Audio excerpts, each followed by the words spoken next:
Okay, so there I was, first day of lockdown. I thought, you know what, I've never had this much time on my hands before, so I might as well take some up, maybe start running. I could run every day.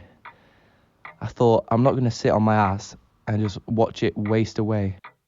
I remember it clear as day, that first day.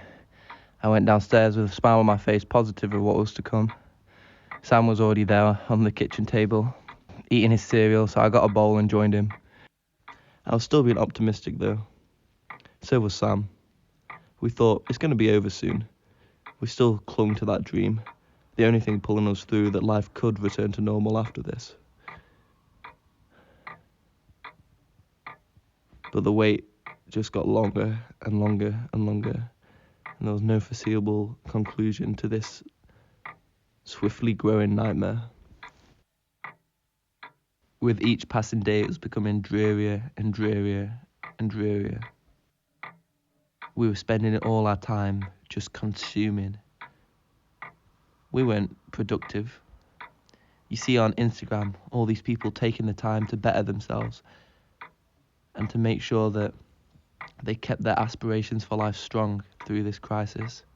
That was our mistake. We slipped in, we succumbed to the boredom. Day in, day out. Nothing for the benefit of our future selves. How would we look back on this? Definitely wasted opportunity. Not that we have the motivation to do anything about it though. At this point, Sam was trying to keep things interesting. So was I guess, but there's only so many conversations you can have. I was getting a little bit draining. It wasn't great. And it was just a sign of how bad things were going to get. We had no foreseeable escape in sight. It was like this, and it was going to be like this for a long time.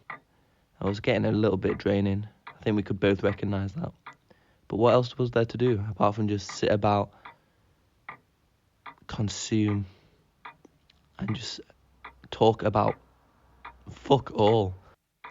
Even Sam's company, which was pulling me through before, was now starting to break me. It was just the constant conversations, exactly the same, again and again, day in, day out. I couldn't cope with it anymore. We've turned to drink now. We used to drink like once or twice a week at the start, keep things fresh and entertaining, but now it's every day.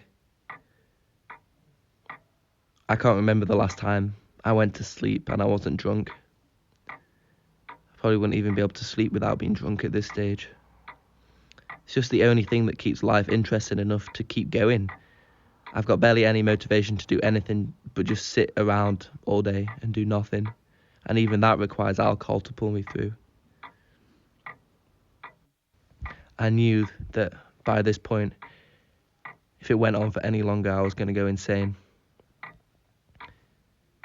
I couldn't deal with it. It was awful. At this stage, neither of us knew what day it was. We didn't even know what month it was. The constant monotony of daily tasks done over and over and over again, day in, day out. It was absolutely suffocating. At this point, my room was a complete state. Clothes on the floor. Hadn't been tidied in weeks. But what's the point in tidying is if you're just going to get it messy again. Drink. It was the only thing pulling us through at this point. Conversation had dried up without it. And even with it, it was barely entertaining. I was close to breaking point. I knew it. I knew I couldn't take it much longer.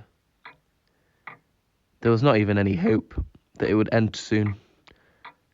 We both had accepted that this was our life now, and there was no way out.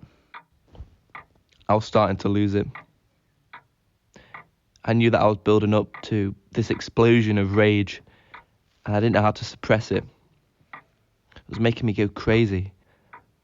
I knew something bad was going to happen. I just didn't expect it to be that bad. I grow tired of these tall tales and anecdotes, Samuel. Conversations that lead us both nowhere.